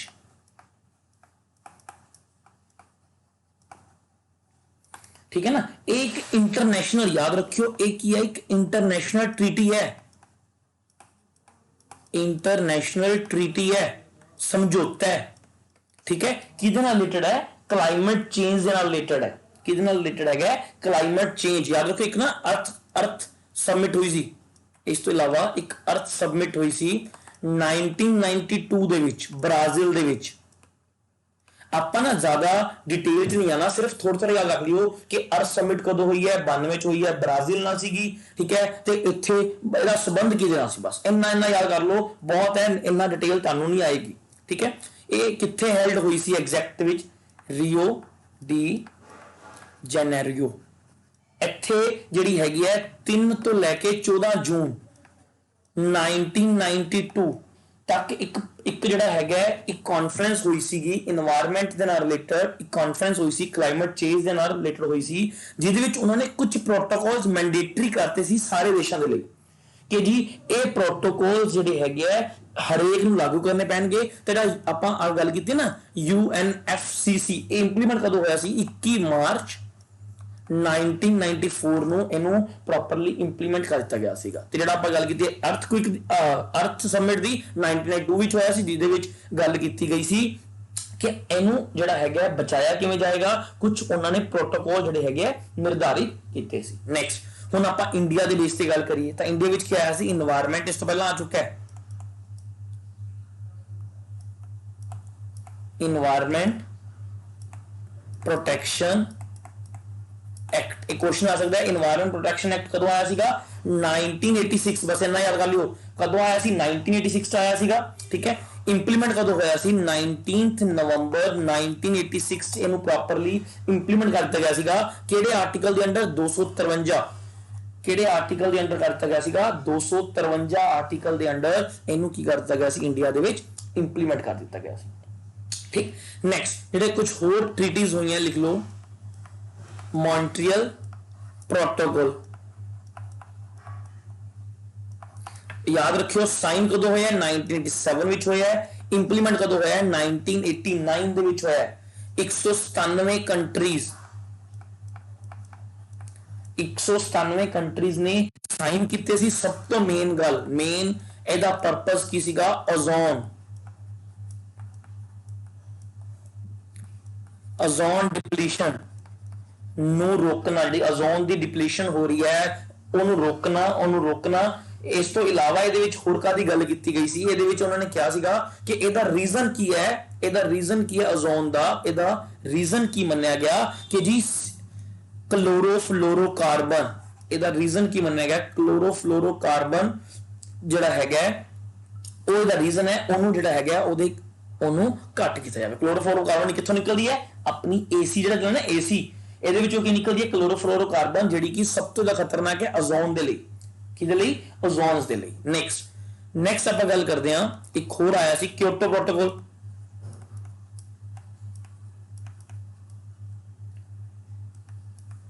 ਕਦੋਂ ਆਇਆ ਸੀ 1997 ਦੇ ਵਿੱਚ ਆਇਆ ਸੀ। ਕਿਹਦੇ ਨਾਲ ਰਿਲੇਟਡ ਸੀਗਾ, ਕਲਾਈਮੇਟ ਚੇਂਜ। ਬਸ ਕਿਹਦੇ ਨਾਲ ਰਿਲੇਟਡ ਸੀਗਾ, ਕਲਾਈਮੇਟ ਚੇਂਜ ਨਾਲ ਇਹ ਜਿਹੜਾ ਹੈਗਾ ਰਿਲੇਟਡ ਸੀ। ਜੇ ਮੈਂ ਇੰਡੀਆ ਦੀ ਗੱਲ ਕਰਾਂ, ਦੇਖੋ ਉਜਵਲ ਯੋਜਨਾ, ਉਜਾਲਾ ਯੋਜਨਾ, ਠੀਕ ਹੈ, ਜਿਹਦੇ ਵਿੱਚ ਕੀ ਸੀਗਾ LED ਬਲਬ, ਕਿਹਦੇ ਨਾਲ ਸੀਗਾ LED ਬਲਬ ਜਿਹੜੇ ਹੈਗੇ ਆ ਰਿਲੇਟ ਸੀ ਉਹਦੇ ਨਾਲ, ਉਹਨੂੰ ਡਿਸਟ੍ਰੀਬਿਊਟ ਕੀਤਾ ਗਿਆ ਸੀ ਤਾਂ ਕਿ ਰੋਸ਼ਨੀ ਪਹੁੰਚਾਈ ਜਾ ਸਕੇ। 2015 ਦੇ ਵਿੱਚ ਇੰਪੋਰਟੈਂਟ ਹੈ, ਪੇਪਰ ਦੇ ਵਿੱਚ ਆਇਆ ਹੋਇਆ ਤਾਂ ਤੁਹਾਨੂੰ ਨਾਲ ਦੱਸ ਰਿਹਾ। ਇੱਕ ਨੈਕਸਟ ਦੇਖ ਲਓ NAFCC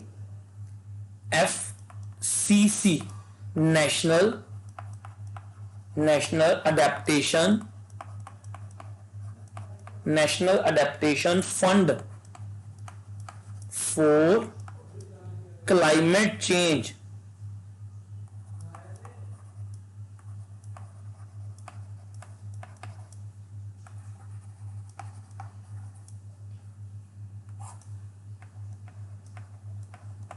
क्लाइमेट चेंज एक कदों आया सी 2015-16 ਦੇ ਵਿੱਚ। ਵੈਸੇ ਇੰਨਾ ਦੇਖੋ ਮੈਂ ਜ਼ਿਆਦਾ ਡਿਟੇਲ ਚ ਕਿਉਂ ਨਹੀਂ ਜਾ ਰਿਹਾ, ਇੰਨਾ ਕਰ ਲਓ, ਤੁਹਾਡੇ ਲਈ ਮੋਰ ਦੈਨ ਸਫੀਸ਼ੀਐਂਟ ਹੈ। ਇਸ ਤੋਂ ਵੱਧ ਇਹਦੇ ਵਿੱਚ ਮੈਨੂੰ ਨਹੀਂ ਲੱਗਦਾ ਕਿ ਤੁਹਾਨੂੰ ਡਿਟੇਲ ਦੇ ਵਿੱਚ ਕੋਈ ਕੁਐਸਚਨ ਆ ਸਕਦਾ, ਠੀਕ ਹੈ।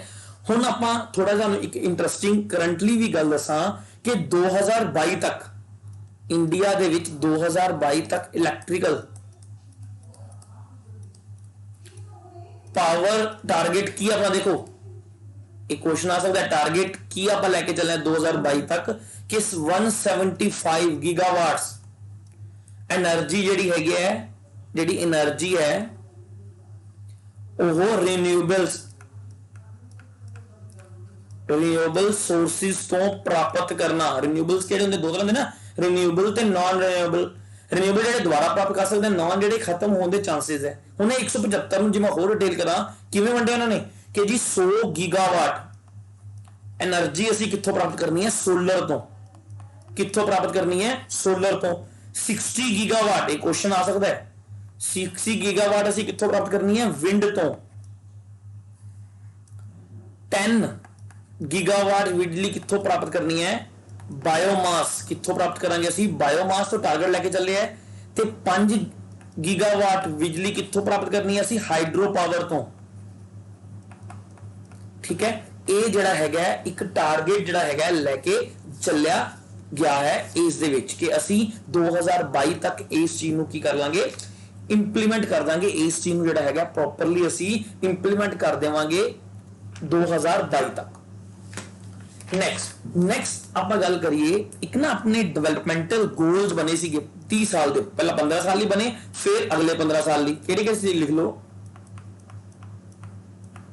ਮਿਲੀਨੀਅਮ ਡਿਵੈਲਪਮੈਂਟ ਗੋਲਸ ਜਿਹੜੇ ਕਦੋਂ ਤੋਂ ਬਣੇ ਸੀ, 2000 ਤੋਂ ਲੈ ਕੇ 2015 ਤੱਕ ਬਣੇ ਸੀ। ਟੋਟਲ ਕਿੰਨੇ ਗੋਲ ਸੀਗੇ, 8 ਗੋਲ ਸੀਗੇ ਕਿ ਅਸੀਂ ਮਿਲੀਨੀਅਮ ਗੋਲ ਜਿਹੜੇ ਹੈਗੇ ਆ, 8 ਗੋਲ ਜਿਹੜੇ ਹੈਗੇ ਆ ਬਣਾਏ ਗਏ ਸੀ ਯੂਨਾਈਟਿਡ ਨੇਸ਼ਨਸ ਦੇ ਦੁਆਰਾ, ਸੌਰੀ ਇੰਡੀਆ ਨਹੀਂ, ਯੂਨਾਈਟਿਡ ਨੇਸ਼ਨਸ ਦੇ ਦੁਆਰਾ ਇਹ ਗੋਲ ਡਿਵੈਲਪ ਕੀਤੇ ਗਏ ਸੀ 8, ਜਿਹਦੇ ਵਿੱਚ ਫਿਰ ਆਪਾਂ ਗੱਲ ਕਰੀਏ ਕਿ 191 ਜਿਹੜੇ ਮੈਂਬਰ ਸਟੇਟ ਸੀਗੇ, ਠੀਕ ਹੈ, ਉਹ ਐਗਰੀ ਹੋਏ ਸੀਗੇ 2015 ਤੱਕ, ਉਹਨਾਂ ਨੇ ਕਿਹਾ ਸੀ ਇਹਨੂੰ ਇੰਪਲੀਮੈਂਟ ਕਰਾਂਗੇ। ਮੈਂਬਰਸ ਨੇ ਸੈਪਟੰਬਰ, ਐਗਜ਼ੈਕਟਲੀ ਨਹੀਂ ਹੈਗਾ, ਸੈਪਟੰਬਰ 2000 ਦੇ ਕਰੀਬ ਇਹਦੇ ਵਿੱਚ ਕੀ ਉਹਨਾਂ ਨੇ ਸਾਈਨ ਕੀਤੇ ਸੀਗੇ, ਠੀਕ ਹੈ। ਇਹ ਗੋਲਸ ਹੁਣ 8 ਕੀ ਹੈ, ਇਹ ਤੁਹਾਨੂੰ ਯਾਦ ਕਰਨ ਦੀ ਕੋਈ ਲੋੜ ਨਹੀਂ, ਤੁਹਾਡੇ ਪੇਪਰ ਦੇ ਵਿੱਚ ਇਸ ਚੀਜ਼ ਬਾਰੇ ਕੁਝ ਵੀ ਨਹੀਂ ਆਏਗਾ। ਹੁਣ 2015 ਤੋਂ ਬਾਅਦ ਜਦੋਂ ਇਹ ਪੂਰਾ ਹੋ ਗਿਆ ਤਾਂ ਫਿਰ ਇੱਕ ਨਵਾਂ ਡਿਵੈਲਪ ਕੀਤਾ ਗਿਆ ਕਿ ਇਹ ਸਸਟੇਨੇਬਲ, ਇੰਡੀਆ ਨੇ ਵੀ 2015 ਵਿੱਚ ਇਸ ਚੀਜ਼ ਨੂੰ ਡਿਵੈਲਪ ਕਰਤਾ ਸੀਗਾ, ਸਸਟੇਨੇਬਲ ਡਿਵੈਲਪਮੈਂਟ ਗੋਲ ਕਦੋਂ 2015 ਦੇ ਵਿੱਚ ਸੀਗਾ, ਐਗਜ਼ਿਸਟ ਕਦੋਂ ਆਇਆ 2016 ਵਿੱਚ। ਟਾਰਗੇਟ ਇੰਡੀਆ ਨੇ ਕਿੰਨਾ ਲਿਆ ਸੀ, ਟਾਰਗੇਟ ਇੰਡੀਆ ਨੇ ਕੀ ਲਿਆ ਸੀ 2030 ਤੱਕ ਇਹਨੂੰ ਇੰਪਲੀਮੈਂਟ ਕਰਨ ਦਾ, ਠੀਕ ਹੈ ਨਾ, 2030 ਤੱਕ ਇਹਨੂੰ ਇੰਪਲੀਮੈਂਟ ਕਰਨ ਦਾ ਇੰਡੀਆ ਨੇ ਟਾਰਗੇਟ ਲਿਆ ਸੀਗਾ।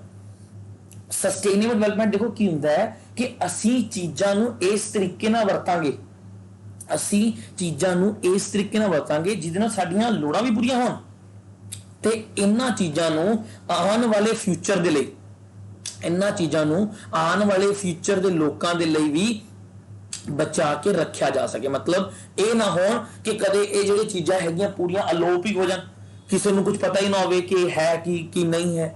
ਚਲੋ ਨੈਕਸਟ ਥੋੜਾ ਜਿਹਾ ਆਪਾਂ ਪੋਲਿਊਸ਼ਨ ਬਾਰੇ ਵੀ ਗੱਲ ਕਰ ਲੈਂਦੇ ਹਾਂ। ਪੋਲਿਊਸ਼ਨਸ ਬਾਰੇ ਗੱਲ ਕਰੀਏ ਤਾਂ ਪੋਲਿਊਸ਼ਨਸ ਦੋ ਤਰੀਕੇ ਨਾਲ ਹੁੰਦਾ, ਦੇਖੋ, ਇੱਕ ਹੁੰਦੇ ਆ ਪ੍ਰਾਇਮਰੀ ਸੋਰਸ, ਇੱਕ ਹੁੰਦੇ ਪੋਲਿਊਸ਼ਨ ਦੇ ਸੈਕੰਡਰੀ ਸੋਰਸ।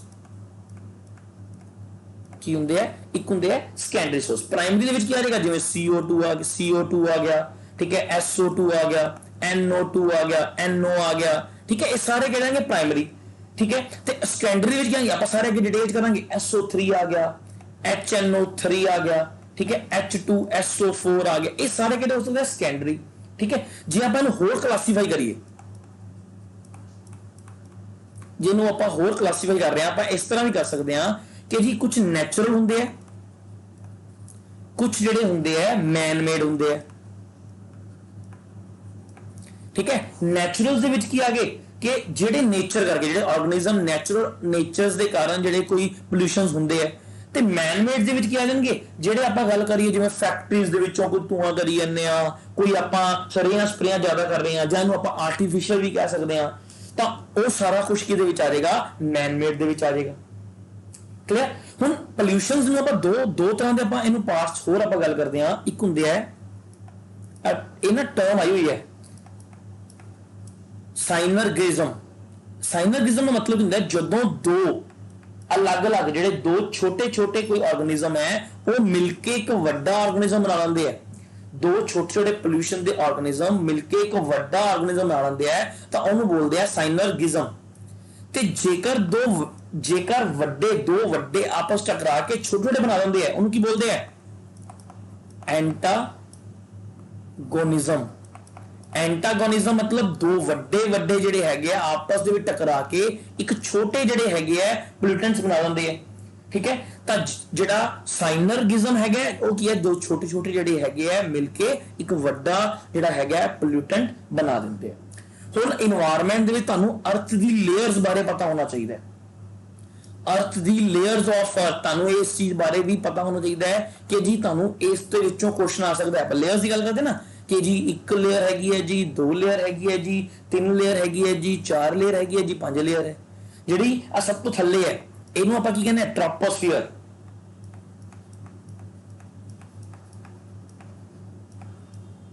ਠੀਕ ਹੈ ਨਾ, ਆਪਾਂ ਗੱਲ ਕਰਦੇ ਹਾਂ ਟ੍ਰੋਪੋਸਫੀਅਰ ਜਿਹੜੀ ਸਭ ਤੋਂ ਨੇੜੇ ਹੈ ठीक है, जिथे आप कहने इन्वायरमेंट की जिथे आप गल करते हैं सारी, ठीक है। सैकेंड आप गल करते हैं स्टेनोस्फीयर,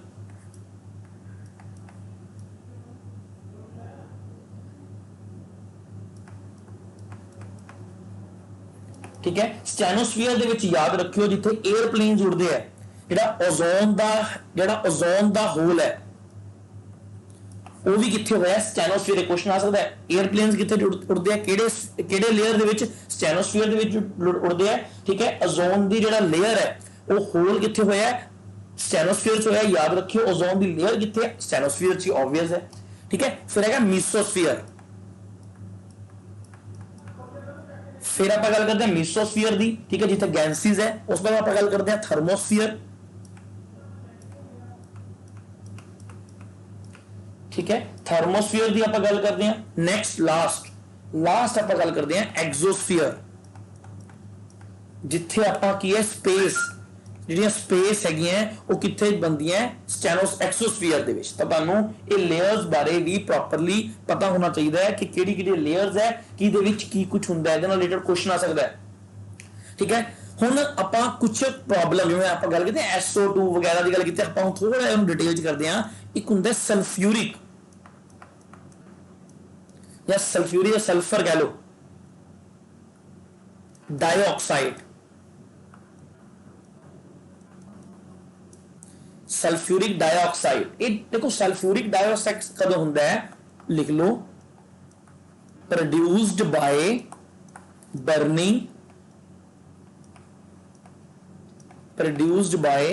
बर्निंग सल्फर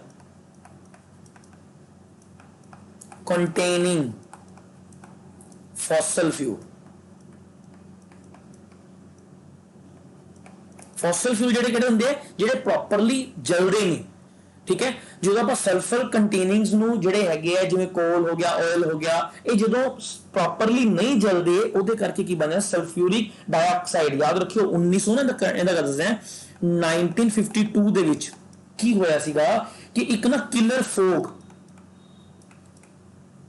ਫੌਗ ਆਈ ਕਿੱਥੇ, ਇੰਗਲੈਂਡ ਦੇ ਵਿੱਚ, ठीक है, जिंदे विच घट्टो घट 4000 लोग मारे गए सी, जिंदे मतलब की सीगा कि स्मोक दे विच मतलब ना एसिड रेन आई सी, की आया सी एसिड रेन, जिहदे विच सल्फर डाइऑक्साइड मिक्स सी, जिहदे करके लोकां नूं जिहड़ा हैगा साह लैण च दिक्कत है, जिहदे करके इंग्लैंड दे विच बहुत 4000 दे करीब लोग जिहड़े हैगे आ इहदे कारण जिहड़े हैगे आ मारे गए सीगे।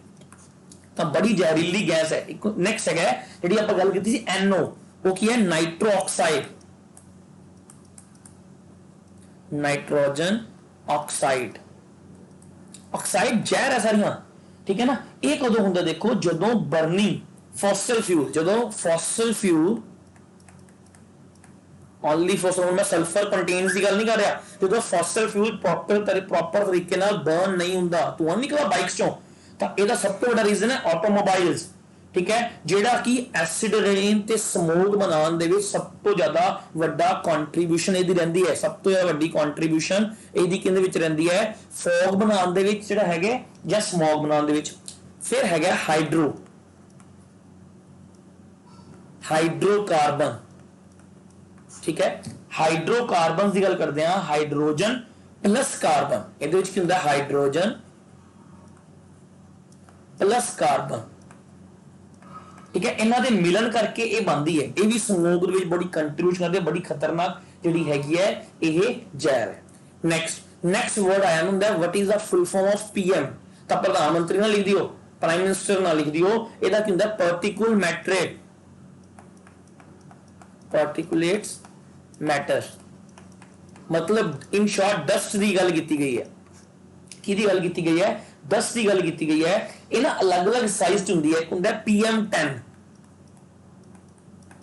एक हुंदा PM10, एक हुंदा PM2.5, एक हुंदा PM1.0, ठीक है। ये अलग अलग हैगे है, जिन्ना जा छोटा होएगा उन्ना जा डायरेक्टली अपनी बॉडी नूं वध इफेक्ट करेगा, जिन्ना वड्डा होएगा उन्ना जो PM10 है ये कि अपने नक दे विच इहदी जिहड़ी हैगी है इहदी मतलब साइज वड्डा है तो नक दे विच रुक जांदा है, ठीक है।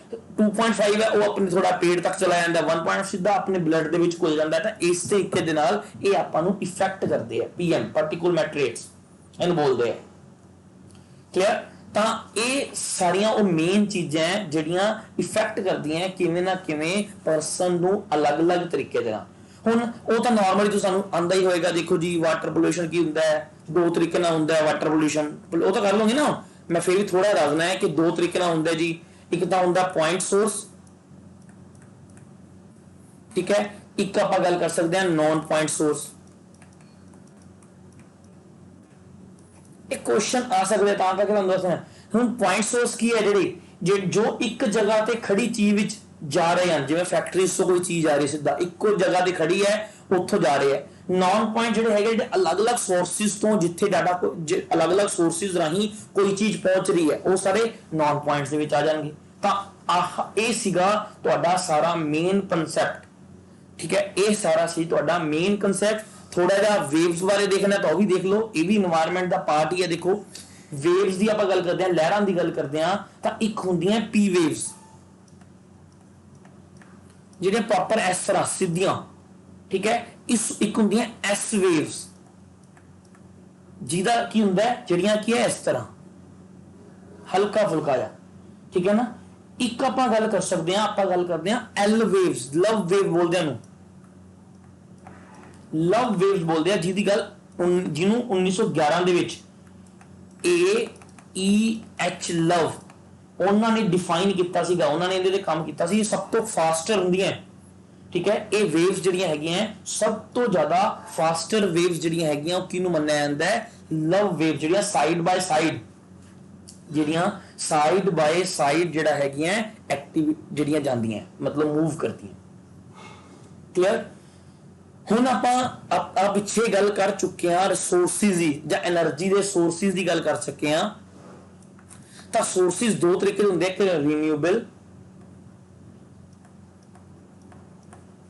ਰੀਨਿਊਏਬਲ, ਇੱਕ ਹੁੰਦਾ ਨਾਨ ਰੀਨਿਊਏਬਲ।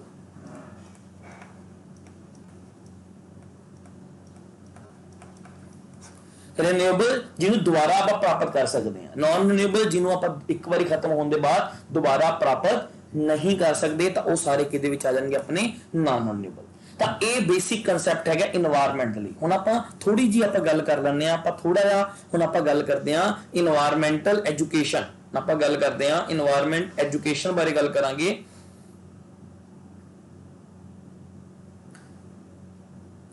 ਠੀਕ, ਤਾਂ ਇਨਵਾਇਰਨਮੈਂਟ ਐਜੂਕੇਸ਼ਨ ਕਿਉਂ ਜ਼ਰੂਰੀ ਹੈ, ਹੁਣ ਆਪਾਂ ਉਹਦੀ ਗੱਲ ਕਰ ਰਹੇ ਹਾਂ। ਅੱਜ ਤੱਕ ਹੋ ਗਿਆ ਨਾ ਇਨਵਾਇਰਨਮੈਂਟ ਬਾਰੇ ਆਪਾਂ ਸਾਰਾ ਕੁਝ ਦੱਸਤਾ। ਹੁਣ ਆਪਾਂ ਗੱਲ ਕਰ ਰਹੇ ਹਾਂ ਇਨਵਾਇਰਨਮੈਂਟ ਐਜੂਕੇਸ਼ਨ ਜਾਂ ਇਨਵਾਇਰਨਮੈਂਟ ਅਵੇਅਰਨੈਸ ਦੀ ਇੰਪੋਰਟੈਂਸ ਕੀ ਹੈ, ਠੀਕ ਹੈ। ਤਾਂ ਹੁਣ ਕੀ ਇੰਪੋਰਟੈਂਸ ਤੁਹਾਨੂੰ ਦੇਖੋ, ਧਰਤੀ ਤੇ ਰੱਖਿਆ ਲਈ ਵਾਤਾਵਰਣ ਗਿਆਨ ਜ਼ਰੂਰੀ ਹੈ।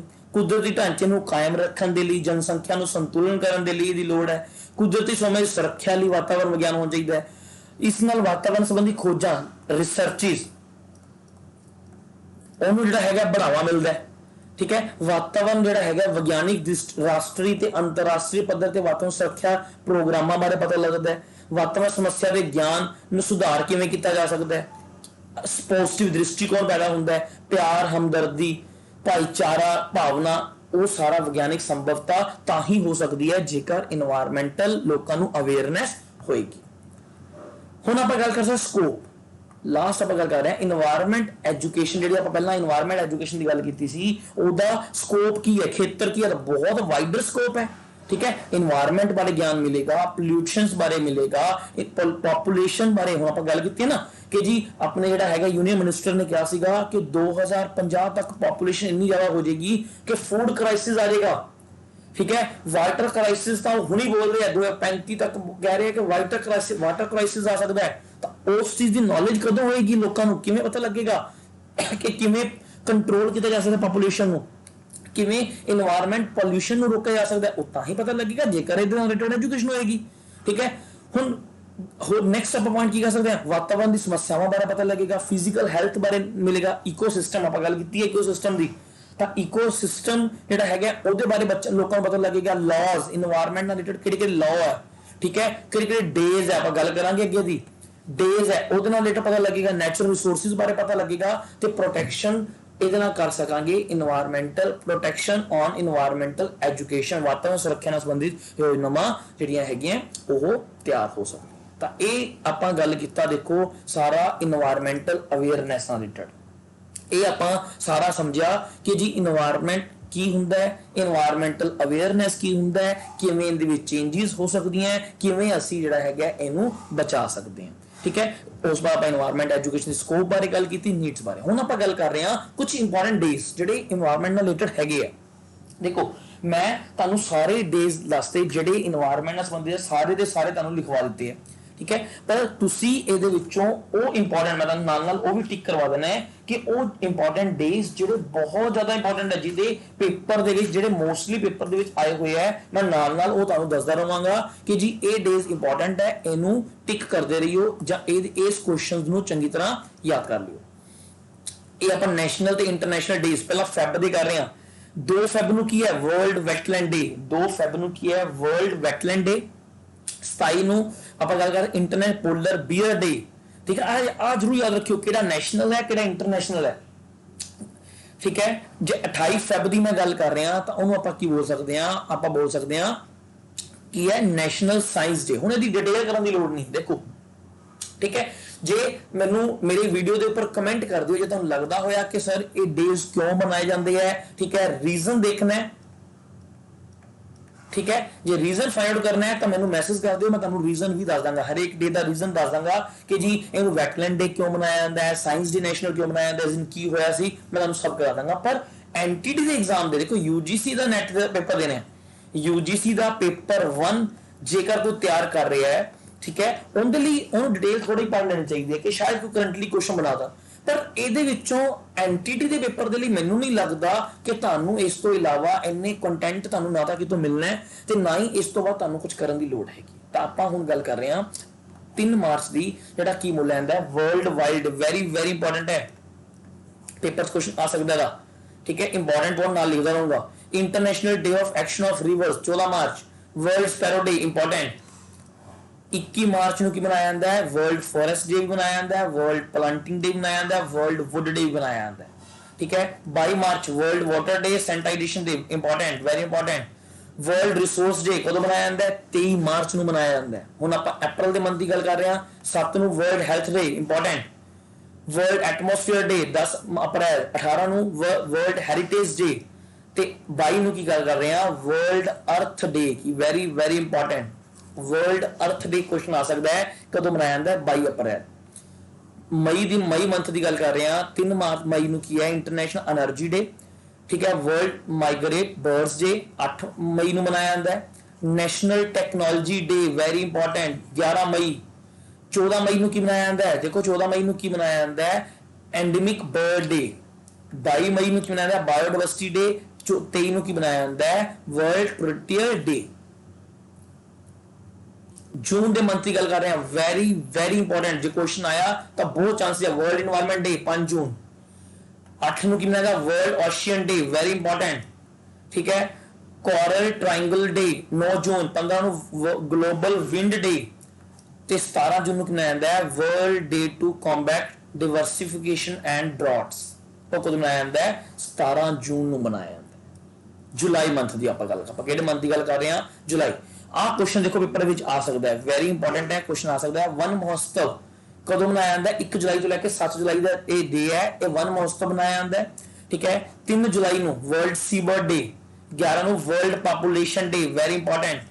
26 ਨੂੰ ਆਪਾਂ ਗੱਲ ਕਰ ਸਕਦੇ ਹਾਂ ਇੰਟਰਨੈਸ਼ਨਲ ਮੈਨਗ੍ਰੋਵ ਡੇ ਤੇ 29 ਨੂੰ ਇੰਟਰਨੈਸ਼ਨਲ ਟਾਈਗਰ ਡੇ ਵੈਰੀ ਵੈਰੀ ਇੰਪੋਰਟੈਂਟ। ਯਾਦ ਕਰਨ ਵਾਲਾ ਕਨਸੈਪਟ ਹੈ, ਬੱਚੇ ਨੇ ਕੁਝ ਨਹੀਂ ਸਮਝਣਾ। ਅਗਸਤ ਮੰਥ 10 ਅਗਸਤ ਨੂੰ ਵਰਲਡ ਲਾਇਨ ਡੇ। 12 ਨੂੰ ਵਰਲਡ ਐਲੀਫੈਂਟ ਡੇ ਤੇ 22 ਨੂੰ ਵਰਲਡ ਹਨੀ ਬੀ ਡੇ। ਠੀਕ ਹੈ ਨਾ, ਮਧੂਮੱਖੀ ਦੀ ਗੱਲ ਕਰਦੇ ਹਾਂ ਆਪਾਂ। ਸਤੰਬਰ ਦੀ ਗੱਲ ਕਰਦੇ ਹਾਂ, 8 ਸਤੰਬਰ ਨੂੰ ਕੀ ਹੈ, ਵਰਲਡ ਕਲੀਨਅਪ ਡੇ। 16 ਨੂੰ ਵਰਲਡ ਓਜ਼ੋਨ ਵੈਰੀ ਇੰਪੋਰਟੈਂਟ। ਠੀਕ ਹੈ, ਸਤੰਬਰ 18 ਨੂੰ ਆਪਾਂ ਗੱਲ ਕਰ ਰਹੇ ਹਾਂ, ਵਰਲਡ ਵਾਟਰ ਮੋਨੀਟਰਿੰਗ ਡੇ। ਠੀਕ ਹੈ, 21 ਨੂੰ ਜ਼ੀਰੋ ਐਮਿਸ਼ਨ ਡੇ। ਸਤੰਬਰ 26 ਵਰਲਡ এনवायरमेंट ਹੈਲਥ ਡੇ। ਬੱਚਿਆ ਯਾਦ ਰੱਖਿਓ, ਵਰਲਡ এনवायरमेंट ਡੇ 5 ਜੂਨ ਹੈ, ਵਰਲਡ এনवायरमेंट ਹੈਲਥ ਡੇ ਕਦੋਂ ਮਨਾਇਆ ਜਾਂਦਾ ਹੈ, 26 ਸਤੰਬਰ ਨੂੰ ਮਨਾਇਆ ਜਾਂਦਾ ਹੈ। ਅਕਤੂਬਰ ਦੀ ਗੱਲ ਕਰਦੇ ਹਾਂ, wild very important, wildlife week ਕਦੋਂ ਮਨਾਇਆ ਜਾਂਦਾ ਹੈ, 1 ਅਕਤੂਬਰ ਤੋਂ ਲੈ ਕੇ 7 ਅਕਤੂਬਰ। 3 ਅਕਤੂਬਰ ਨੂੰ ਕੀ ਹੈ, ਵਰਲਡ ਨੈਚੁਰਲ ਡੇ, ਵਰਲਡ ਹੈਬਿਟੇਟ ਡੇ। 4 ਅਕਤੂਬਰ ਨੂੰ ਵਰਲਡ ਐਨੀਮਲ ਡੇ। 6 ਅਕਤੂਬਰ ਨੂੰ ਵਰਲਡ ਵਾਈਲਡ ਲਾਈਫ ਡੇ। ਹੁਣ ਦੇਖੋ ਵਰਲਡ ਦੀ ਗੱਲ ਹੈ, ਪਹਿਲਾਂ ਨੈਸ਼ਨਲ ਸੀਗਾ। ਠੀਕ ਹੈ ਨਾ। 24 ਅਕਤੂਬਰ देखो पहला आप नैशनल की गल की, पहला आप वर्ल्ड वाइल्ड लाइफ डे गल की सी, क्लियर। तो 24 अक्तूबर ਨੂੰ ਆਪਾਂ ਦੇਖੋ ਕੀ ਗੱਲ ਕਰਦੇ ਆ, 24 ਅਕਤੂਬਰ ਨੂੰ ਆਪਾਂ ਗੱਲ ਕਰਦੇ ਆ international day of climate action. ਕੀ ਬਣਾਇਆ ਜਾਂਦਾ ਹੈ? International day of climate action. Next ਆਪਾਂ ਗੱਲ ਕਰਦੇ ਆ ਨਵੰਬਰ, ਠੀਕ। ਨਵੰਬਰ ਦੇ ਵਿੱਚ ਦੇਖੋ ਪਹਿਲਾ ਆਪਾਂ ਗੱਲ ਕਰਦੇ ਆ international day of prevention the exploitation of the environment in war and arm conflict, ठीक है। World birds day very important, world energy day, energy convention day very important 14 नवंबर, ठीक है। ये याद करनी है, तुहानू पेपर दे विच आ सकता है। एक ना याद रखना है वर्ल्ड एनिमल डे क्वेश्चन आया होया दा पेपर दे विच, इहदा question world animal day question आया होया है, clear.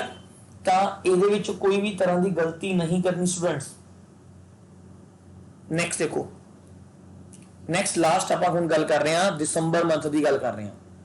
World soil day very important, ਆਪਾਂ ਹੁਣ ਗੱਲ ਕਰ ਰਹੇ ਹਾਂ ਦਸੰਬਰ ਮੰਥ ਦੀ ਗੱਲ ਕਰ ਰਹੇ ਹਾਂ। ਵਰਲਡ ਆਪਾਂ ਗੱਲ ਕਰ ਰਹੇ ਹਾਂ ਵਰਲਡ ਸੋਇਲ ਡੇ ਕਦੋਂ ਮਨਾਇਆ ਜਾਂਦਾ ਹੈ? ਦਸੰਬਰ ਦੇ ਵਿੱਚ।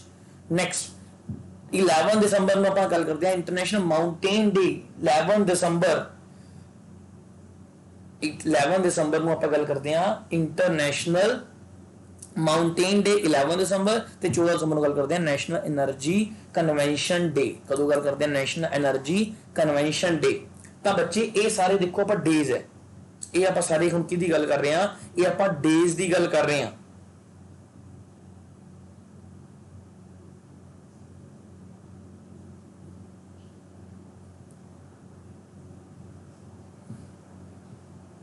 एक सेकंड बच्चे पानी पी के तुम दोबारा एक चीज दस रहे नाले।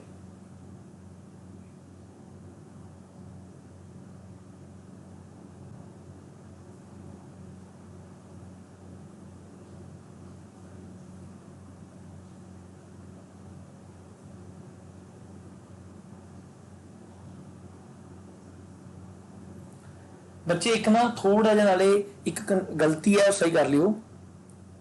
आह 6 अक्तूबर वाला गलत है। वर्ल्ड वाइल्ड लाइफ डे ਆਪਾਂ 3 ਮਾਰਚ ਨੂੰ ਹੀ ਮਨਾਉਂਦੇ ਆ, ਪਹਿਲਾਂ ਆਪਾਂ ਗੱਲ ਕਰ ਚੁੱਕੇ ਨਾ। ਇਹ ਮੈਂ ਥੋੜਾ ਜਿਹਾ ਚੈੱਕ ਕਰ ਵੀ ਕਰਨਾ ਸੀਗਾ। ਤਾਂ 3 ਮਾਰਚ ਨੂੰ ਆਪਾਂ ਵਰਲਡ ਵਾਈਲਡ ਲਾਈਫ ਡੇ ਮਨਾਵਾਂਗੇ, ਨਾ ਕਿ 6 ਅਕਤੂਬਰ। ਸਹੀ ਕਰ ਲਿਓ, ਠੀਕ ਹੈ। ਤਾਂ ਥੋੜਾ ਜਿਹਾ ਲਿਖਣ ਮਿਸਪ੍ਰਿੰਟ ਰਹਿ ਗਿਆ, ਗਲਤ ਰਹਿ ਗਿਆ।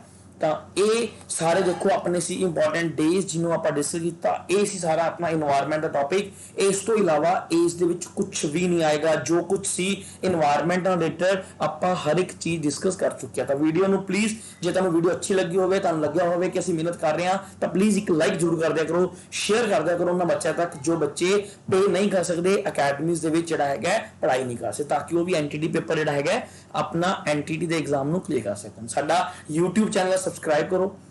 ਸਾਡਾ ਟੈਲੀਗ੍ਰਾਮ ਗਰੁੱਪ ਬਣਿਆ ਹੋਇਆ ਜਿਹਦੇ ਵਿੱਚ ਇਹ ਪੀਪੀਟੀ ਵੀ ਤੁਹਾਨੂੰ ਪ੍ਰੋਪਰਲੀ ਇਸੇ ਤਰੀਕੇ ਨਾਲ ਸੈਂਡ ਕਰ ਦਿੱਤੀ ਜਾਏਗੀ। ਬ੍ਰੇਨ ਮੇਕਰ ਕੋਚਿੰਗ ਕਲਾਸਿਸ ਦੇ ਨਾਮ ਤੇ ਟੈਲੀਗ੍ਰਾਮ ਤੇ ਸਰਚ ਕਰੋ, ਤੁਹਾਨੂੰ ਸਾਡਾ ਟੈਲੀਗ੍ਰਾਮ ਗਰੁੱਪ ਮਿਲ ਜਾਏਗਾ। ਇਸ ਵੀਡੀਓ ਦੇ ਡਿਸਕ੍ਰਿਪਸ਼ਨ ਬਾਕਸ ਵੀ ਅਸੀਂ ਉਹਦਾ ਲਿੰਕ ਜਿਹੜਾ ਹੈਗਾ ਐਡ ਕਰਾਂਗੇ। ਥੈਂਕ ਯੂ ਸਟੂਡੈਂਟਸ, ਅੱਜ ਲਈ ਆਪਾਂ ਇੰਨਾ ਕਰਾਂਗੇ। ਨੈਕਸਟ ਲੈਕਚਰ ਲੈ ਕੇ ਆਵਾਂਗੇ ਤੁਹਾਡੇ ਲਈ ਬਹੁਤ ਵਧੀਆ ਟੌਪਿਕ ਜੋ ਤੁਹਾਡੇ ਪੇਪਰ ਲਈ ਬਹੁਤ ਇੰਪੋਰਟੈਂਟ ਹੋਏਗਾ। Thank you very much.